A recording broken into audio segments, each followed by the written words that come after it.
Hello, friends. This is Dave Hurwitz, executive editor at ClassicsToday.com, and you asked for it, so here it is, the Pražák Quartet box on Praga.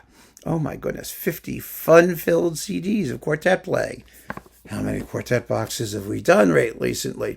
We just did the Emersons, which was very, very fine. And now there's this one.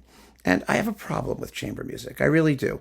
The problem is this. It is almost impossible to find a bad chamber music performance. I mean, it really is. The technical playing has been so high for the past 50, 60 years that the idea that you're going to get a dud is almost inconceivable. And if, interpretively, yeah, okay, there will be opinions back and forth. There will be, and that's okay. But, there was a time, for example, I remember this so vividly, back when I was just a young'un, reading reviews of the Beethoven quartets, and there were not that many cycles out in those days, a dozen maybe, who knows. And everybody used to trash the La Salle Quartet doing the late Beethoven quartets, because, the La Salle Quartet was known for its Second Viennese School and avant-garde quartet playing, and it was run by, who was it? What's his name? Irvine Arditi, I think, who later did the Arditi Quartet or what. That's what they did. And everyone thought they were absolutely clueless in late Beethoven, that their playing was completely cold and unresponsive and emotionally neutral and slick, and it was all just technique with nothing behind it at all. Oh, I mean, people just used to go crazy about it. It was so much fun. You can't do that today. I mean, you're not going to find a group, I think, that is really bad playing that music, the standard quartet literature. I mean, there was a moment when the Kronos Quartet did some late Beethoven. That was pretty raunchy. I mean, because they never really had a lovely ensemble sonority. And they were also a contemporary music group that maybe wasn't as into the standard rep as before. But, come on. So I wind up with these enormous 50 CD boxes, and I recommend them. And you wind up, if you listen to me, with an enormous collection of 50 CD boxes. And I feel guilty about it, because how often are you going to listen to a 50 CD box of anything? I mean, it's really so much. And I don't know what to make of it. I've got to be honest and tell the truth. The truth is, they're one of the great quartets in the history of the universe. These performances are astounding. They're marvelous. And so we're going to go through it, and we're going to go through it fairly quickly, because it's 50 CDs. I don't want to make a meal of it, and there's nothing to be said. That's the problem. I mean, you can haggle over minutia, but really, on the whole, does it get any better? No, it doesn't. So we start with the Beethoven cycle. It's one of the great Beethoven cycles. It's somewhere between Quartetto Italiano and the zippier, sort of more modernist, shall we call, versions, like the Juilliard or someone like that. It's in the middle. The Czech quartets, generally speaking, the school of violin playing is just extraordinarily wonderful in this music. Why? Because the sonority that they have is gorgeous. They play with a beautiful, smooth, blended, incredible sound, just the sheer sound. But they also have a certain leanness, a crispness, a feeling of rhythm that probably comes from Czech music, extraordinary rhythm and accent and forcefulness, so that it never sounds too smooth. The smoothness is just a function of the beauty of tone. But it's not an artificial smoothness imposed on music that can take some roughing up, as Beethoven certainly can. And when it needs to be, it is. They do it, but they never compromise the basic ensemble quality. And that was true of the Pražáks, the Pinokas, the Smetanas, the Taliks, all these Czech quartets. It's an extraordinarily fine chamber music tradition, and that's what you hear here. I mean, that's really the review. That's what you're going to get. If you love this particular sound, as I do, these performances are going to be just amazing. So there we go. Let me stick the box at the top over here. So you got the Beethoven cycle. Then things start to get a little bit more, let's see what we got. Oh, yeah. All right, let's do this next big box. Berg, string quartet, lyric suite, and Webern string quartet. Everybody has to do Second Viennese School, and everybody does it really, really well. I mean, they just do. So they do. Then we've got the Borodin Second String Quartet, the Piano Quintet, the String Sextet, and the Serenata alla Spagnola, one of the all-time great Borodin discs. I mean, it's the Nocturne. It's so beautiful. I wish they'd done the first quartet. Then we got Brahms. Okay, String Quartet number 1 and the Clarinet Quintet, and String Quartets 2, and the String Quintet number 2, and the String Quartet number 3 with the Piano Quintet with Ivan Klansky, pianist, and the 2 sextets. Gorgeous. Oh, God, I love it. So that's Brahms. See, we can go through it quickly. Thank God they've organized this by composer. Thank you. Sort of alphabetically, it seems. So you've got lots of Brahms, and it's all terrific. I mean, the sextets are so beautiful. It's one of my favorite recordings of the sextets. The string quartets, I mean, they don't really turn me on, but the piano quintet's marvelous. The clarinet quintet is gorgeous. The clarinet quintet's particularly beautiful because it doesn't go crazy with autumnal droopiness. It moves along really quite nicely. All right, Dvorak. Of course, we've got Dvorak String Quartet number 11, Cypresses, numbers 10 and 13, the Terzetto, the American Quartet, the Bagatelles. Oh, God, kill me now. The Bagatelles for string trio and harmonium, one of the most beautiful little suites of anything ever assembled. It's beyond gorgeous. I mean, the Bagatelles, 2 violins, string trio, cello and harmonium. I just love it. These are glorious Dvorak performances, and they damn well better be, given who we're dealing with. Oh, more Dvorak, of course. The piano quintets 1 and 2 with Ivan Klansky. And this is fun. Contemporary Czech guy, Jindřich Feld. Good music here. String quartets 4 and 6. And the clarinet and his clarinet quintet. Give it a listen. You'll enjoy it. This is good music. It was fun. This was 2007, 2008. They put these together from 1965 and 1993, these quartets. Yeah. Great music in the Czech tradition. Then we've got lots of Haydn. Haydn, but it's not systematic Haydn. You've got, oh God, you ready? Here we go. String quartets, Opus 20, number 6, The Sun. Opus 64, number 5, The Lark. Dvorak String Quartet, number 14. I mean, again, well, okay, same thing. All right, Prussian quartets. It's not again, is it? That wasn't in with the Dvorak stuff. No, so there it is. Then we get the Prussian quartets, Opus 50. String quartets numbers 3, 5, and 6. The Frog. I love the Frog. The Frog is the one that has the bariolage finale.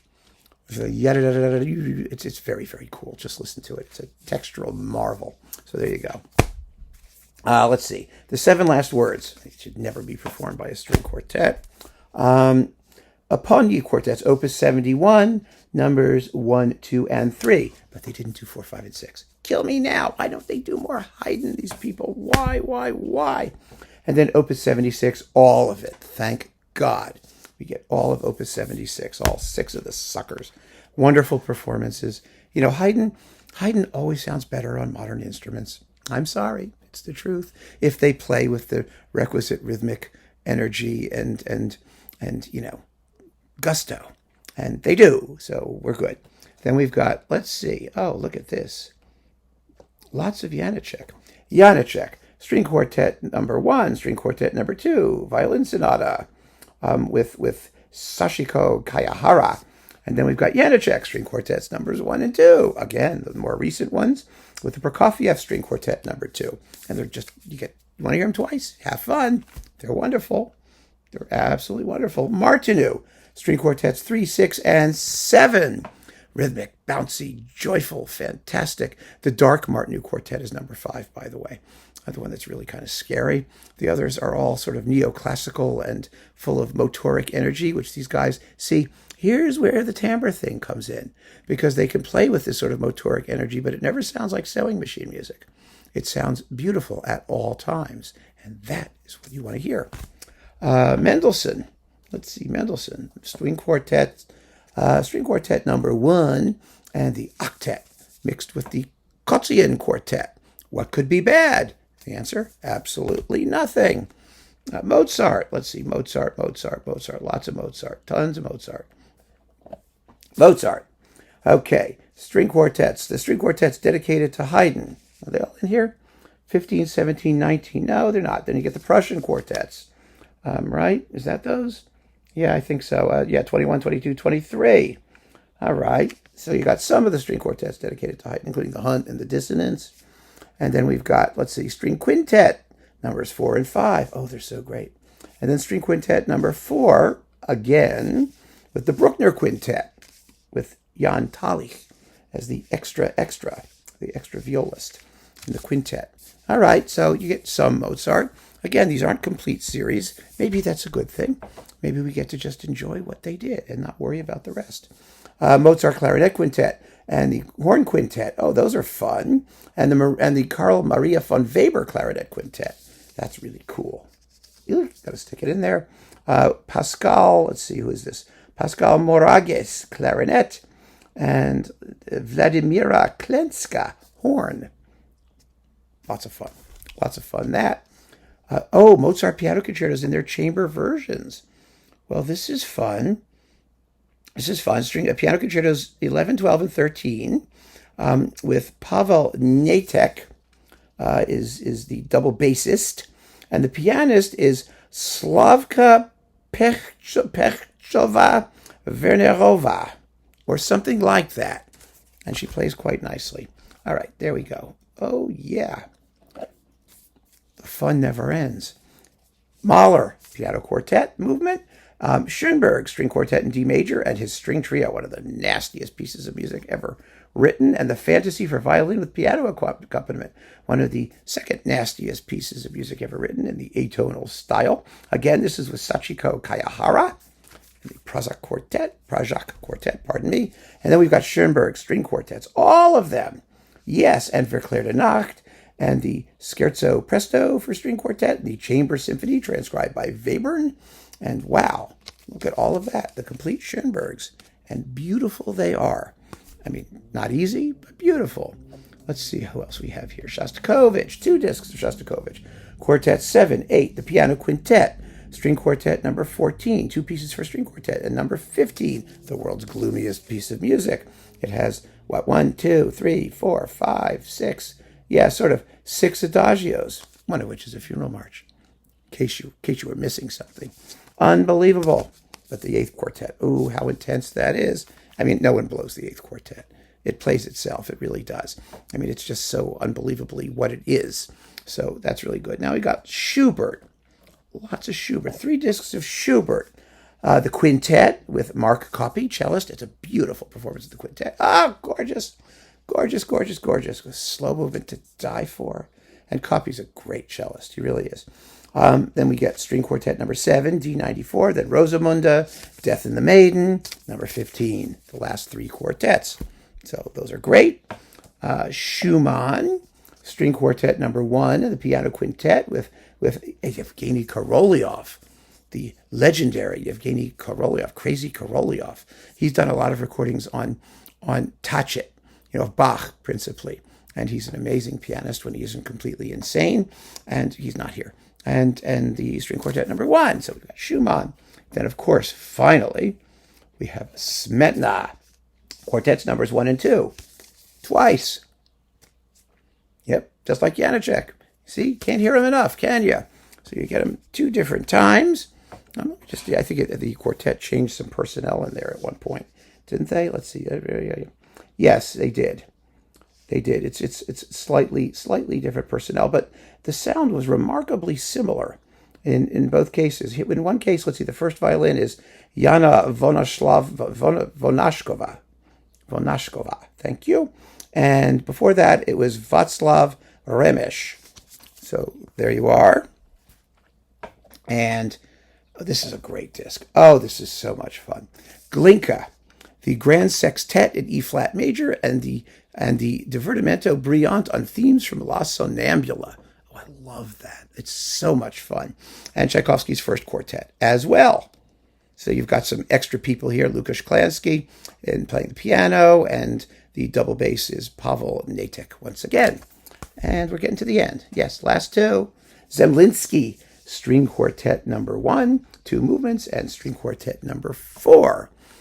Tough pieces, an interesting progression from number 1 to number 4, and very interesting. The fourth quartet is a suite piece. It has a prelude, a burlesque, a adagietto, an intermezzo, a theme and variations, which is a barcarolle, and then a double fugue finale. What's not to love, right? And the string quartet number 1 is a much more traditional Brahmsian thing from around 1896. And then finally, a 2008 live concert. You get Haydn's Frog again. Gotta love the Frog. Martineau's Quartet number 3. Jindřich Feld, his saxophone quintet. And the Beethoven string quartet number 16, the last one. So that's it. An amazing, amazing collection of stuff. You get a really good, dense booklet with track listings and notes and things, which is really great. And it's just an astonishing tribute to an astonishing ensemble, and great playing, great sound. There's nothing here that I mean, what can you do? Okay, I'm saying nothing not to love. Oh yeah, exactly. Buy it, love it, but more than that, listen to it. I mean, if you're not going to listen to it, I got to say, don't buy it. Don't kid yourself. Don't use it as a doorstop. I mean, I have it. I listened to it. I played it. It's one of the boxes I reach for chamber music repertoire. And it's particularly good for things like the Schoenberg quartets and Janáček and Smetana, all the Czech stuff, and the Beethoven quartet cycle, which is just astoundingly wonderful. So there you go. I'm putting these things away. I hope this is helpful and gives you a sense of what you're in for, and that you will comport yourself accordingly. There's just too much good stuff. I despair of it sometimes. I really do. But it's a joy. It's a joyous thing. So keep on listening, friends. Thanks for joining me. Take care.